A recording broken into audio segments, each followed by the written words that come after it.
Well, without further ado, let's bring in the amazing Cynthia Bryan. Hi, Cynthia. Welcome. Hello, Jen. Thank you so much for having me on your show. You can't imagine what a pleasure this is.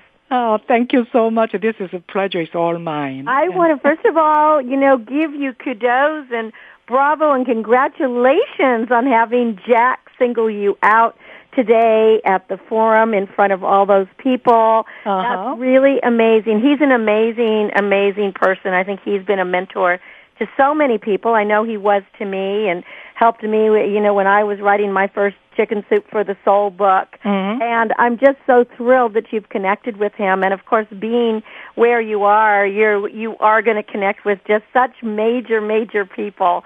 But you already are a star. You already have everything you need. So you just keep sparkling and shining. Okay.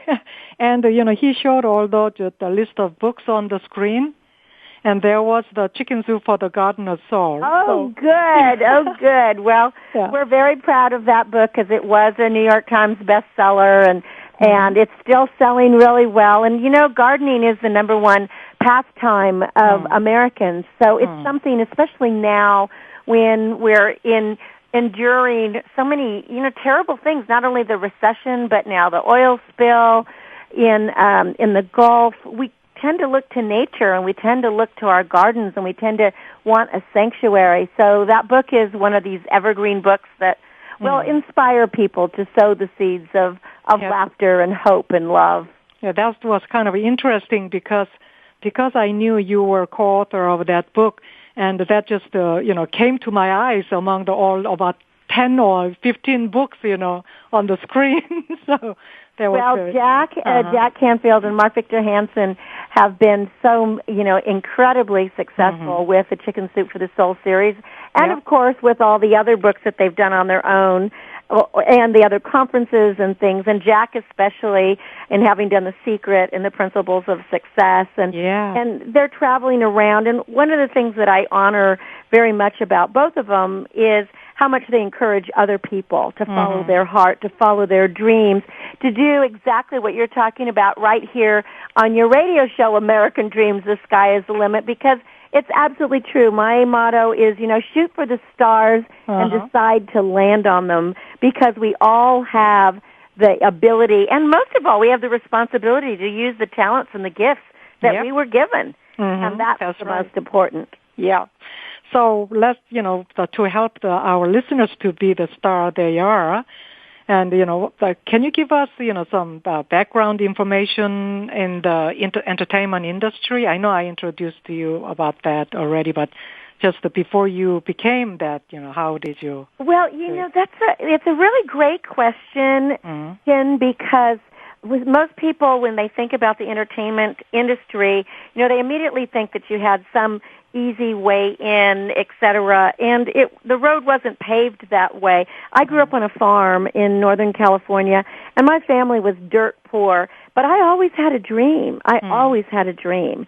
And I was very blessed to have parents that always said to me, you can be and do anything you want. Although the one thing they didn't want me to be was an actor. And that was the one thing I really wanted. So they said, well, you can go ahead and act in all the county fairs and in the school plays and all the local things, but no daughter of mine is going to Hollywood.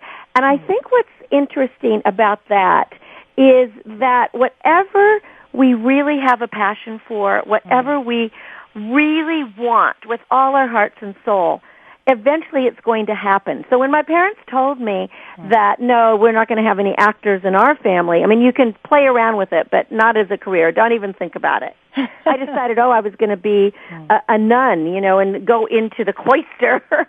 And unfortunately, when I was 18 and I went to Ireland to actually become a Sister of the Holy Faith, a first-grade teacher of mine met me and said, you are meant for the bright lights. There's no way that you're going to be good here in the convent. And I'm telling you, I think I would have driven the poor sisters crazy. Either that or I'd have them all dancing and singing on stage. Who knows? You could have become what I think I learned from this is, and what I want to share with your listeners, is that we really do have to follow our hearts.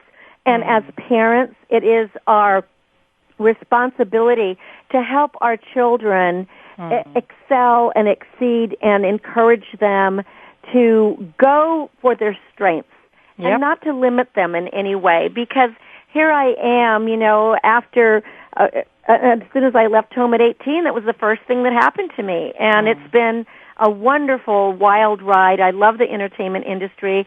I've had the privilege of working with just unbelievable talent throughout my years, as well as working in different aspects of the industry, whether it be, of course, television and radio, but films, commercials, industrials. I've worked in front of the camera, behind the camera. I've produced, I've directed, I've written, I've designed, I've cast for movies, and I've been coaching for over 20 years and helping young people get into the business the right way and avoiding the scams. So the gift that we're given is to really go for our passions. And that's where the meaning of be the star you are comes from. It doesn't matter where you came from, what kind of background you had, whether you were rich or poor or had good parents or bad parents or were happy or sad or abused or whatever.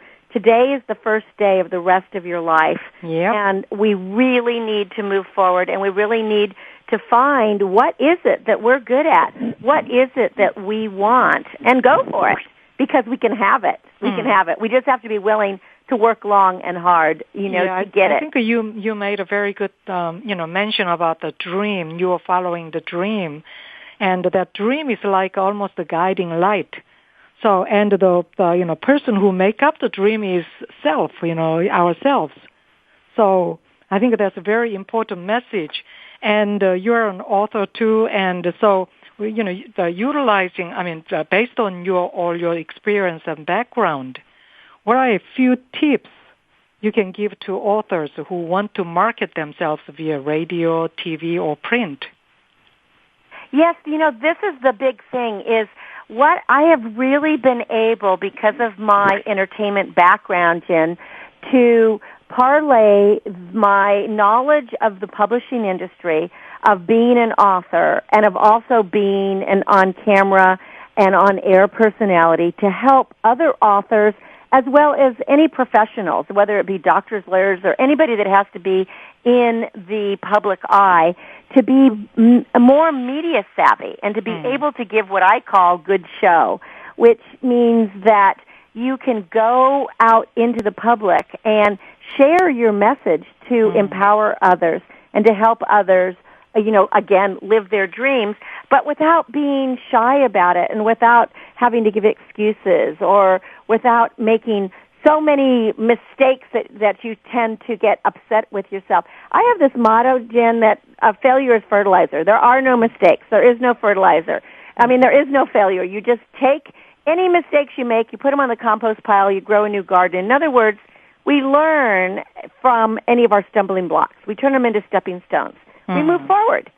Yeah, and that is really a secret to being successful, is just to get rid of the rejection, to keep going, and to never give up. Never give up. Yeah, Jack said that, if anybody rejects you and all you have to say is next. Next. I learned that too. I say that too. I say next. It's the right thing. And I also think that was something I learned in the entertainment industry, is that we are always too tall, too short, too pretty, too ugly, too blue-eyed, too brown-eyed, too black, too green, too blonde, too brown, too fat, too skinny. We're never right for everything. And we have to get over that. Instead, we just have to go in and believe that we are the gift and do the very best audition we can and go out and buy ourselves an ice cream cone and don't relive it all, because it's a numbers game. And just like Jack and Mark always say, when somebody says no, say next. I always tell people, it usually, at least in the entertainment business, it'll take 36 tries before you will get a yes. So keep going. We don't know when we get to the top of that mountain what's beyond it. And we don't know how far we are until